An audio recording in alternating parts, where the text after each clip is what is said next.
Hey, what's up, guys? So we just wanted to share about a conversation that we had earlier today regarding a statistic that we had seen on a billboard about a week ago when we were in San Diego. This statistic read that about 30-something% of kids are growing up in fatherless homes. That's a huge number, guys, right? Big time. And so it just kind of like got us thinking, like, what's causing this issue, right? And it's really quick. It's very easy to blame the guy, right, for leaving the house and leaving the kids and the mom behind, right? And that sucks, right? I agree that it's wrong, right, for guys to do that. Oh yeah, big time. But at the same time, we also got to look at the other side of the story, right? Us as women, we need to be wise about who we decide to be with, right? Because if we are wise in the decisions that we make and who we're going to spend, be in a relationship with, that can save us a lot of heartache. It can save our, future kids a lot of heartache. And so a lot of times I think women are very vulnerable, and so because they probably grew up in homes that were abusive, they just grew up in broken, dysfunctional homes, right? And their idea of what love looks like is very twisted, right? And so because of that, they're not able to make wise decisions. And so what's the normal too? Yeah, it's the normal too. Like if a girl grows up in an environment where the dad always hits mom, or there's drugs in the picture, right? There's stuff happening at the home, or just their surroundings, their neighborhood, their community. They're seeing nothing but brokenness. That's the state of mind they are. They can't really think of anything outside of that. Because how can you? Like that's all you know. That's all you see. Like how can you even attract someone that is completely different? Exactly. You attract who you are. You attract who you are. So if you're like a broken person and you're just vulnerable, then you're going to attract that person. And so, and I think a lot of it is an identity issue, right? When you don't know your worth, then you have a lower standard of that person that you're planning on being with.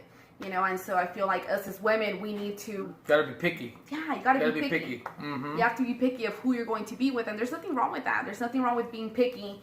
Because you want to make sure that, you're going to be with someone that's committed, that wants to make it happen, that wants to step up, wants to be a father, wants to take care of business, wants to take care of you, right? All around. Because I think most of the times, maybe women get this idea of, you know what, he's kind of like a bum, but, he's cute, right? He has a good sense of humor, right? I know he plays PlayStation for like 5 hours every night, right? And they kind of get this idea of, well, once we get together, once we have a child, then he's going to get a job. Then he's going to change. Then he's going to step up. Because we have to, the circumstances call for him to step up. But what if that doesn't happen? I'm not saying every guy's not going to step up, but what if that doesn't happen? And because he didn't make a good decision beforehand, right, you can't expect this dude to step up because before he's not even stepping up as he is right now. Exactly. So in other words, like if he's not responsible right now while you guys are just dating, what makes you think he's going to be responsible down the road when you guys have a kid together?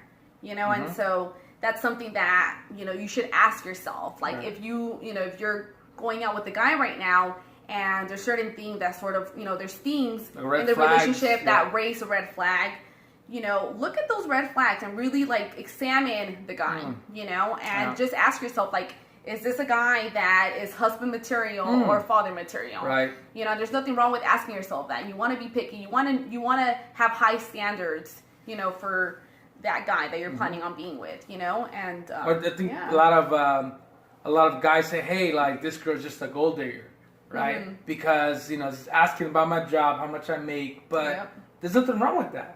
There's nothing wrong with the woman asking a guy, hey, what's going on with you? What's your career looking like? Yeah, and ask the guys that, girls. Ask them, I ain't saying shit, go, digga. But she ain't messing with the... Go ahead. Yeah, and so, ask them, what are your goals? Where do you see yourself 5 years from now? And, really get him thinking. And if he's jerk, then... And he doesn't necessarily, step give up an answer, or, or he doesn't know, he doesn't have any goals for himself, then don't waste your time. Just don't waste your time. Again, you're going to save yourself a lot of heartache. For you, your future kids, everyone benefits from you making a decision. And enough for me, I was reading a book that helped me out tremendously called Ike's Dating Goodbye. And it tells you how if you see red flags that you're not going to proceed, then don't waste your time. Don't build memories. Why go towards that path if you're just wasting time? Nobody has, I guess, it's a luxury to have, the time. It's just, it's so precious that you don't want to build memories or spend time with someone that you don't see yourself, being married to. Right. So the most important part for me, or what I want to give you as an advice, is to take the emotion out of the picture. Because when you take the emotion out of the picture, you're able to see clearly. Exactly. You're able to see the yellow flag, the red flag, and then all the nastiness. And then you're going to be able to say, you know what? Yes, I'm going to deal with that, and I'm stepping in, and I'm still going to do it. Yep. And if you're in that place, God bless your heart. But, there's some flags that, only God could change, right? So I think it's very important. And I think that's huge that you bring that up. Sorry, it's huge that you bring that up, because a lot of times as women, we're like the fixers, right? We want to fix men, right? And so we can't do that, right? We're a human being just like they are. We can't change somebody, right? That's only something that the Lord can do. And so if you see something in a guy that you don't particularly like, and you tell yourself, when we get together, when we get married, I'm going to work on him. I'm going to help him change. You can't do that.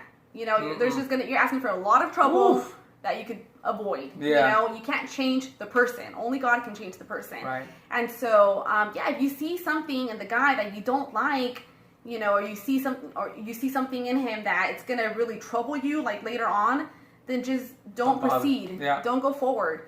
And so I think it's good that when you're getting to know that guy, really get to know him before you're willing to commit to him, because once you're committed, commit. You're kind of like in it for the long haul, if you're wanting to. You should be able for the long haul. Yeah. You should be, So, and it's very important that, we take it back to biblical principles.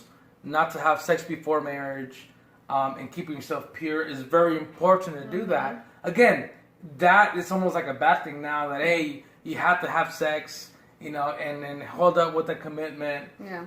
I know I have 5 kids with them, but hold up, I don't know if I'm ready to, commit to this person. Again, there's just so much garbage out there. Yeah. And if we just keep it simple and take the emotions out of the sin and the emotions out of the picture, we're going to be able to see clearly. Exactly. We're going to be able to make wise decisions that could help our family tree. Yeah. That could bless many people. But I guess we're just emotional people that are just, whatever feels good, looks good, we're after it. Yep. We got to put our emotions on the side. So my encouragement is to take the emotion out of the picture. You see any red flags, bounce, baby, both women and men. Yep. And what is your advice to everybody? What did you want to say? My advice is to be picky. Ooh, I like that. Women, be picky. Guys, be picky. There ain't nothing wrong with that. Okay, there is nothing wrong with that. I was picky, and the Lord blessed me with my husband. That's right. Yeah, and so there's nothing wrong with that. You might see your friends getting married, having kids, and you kind of feel that pressure that, man, why am I not there? Try to lower my standards. And that's okay, because God has you where you need to be at right now in this moment. And so don't try to get ahead of yourself. Don't try to get ahead of God, because when you do that, you're asking for trouble. And when you do that, it's when you're trying to do things outside of God's plans, you're going to find yourself going down a really ugly, twisty path that you could have avoided had you been patient and just waited for God to send you the blessing. Wow. So, game changer. Yeah, be patient in the process. Don't try to get ahead of yourself. It's going to be worth it. It is going to be worth it. Yep. Wait. Yep. God bless you.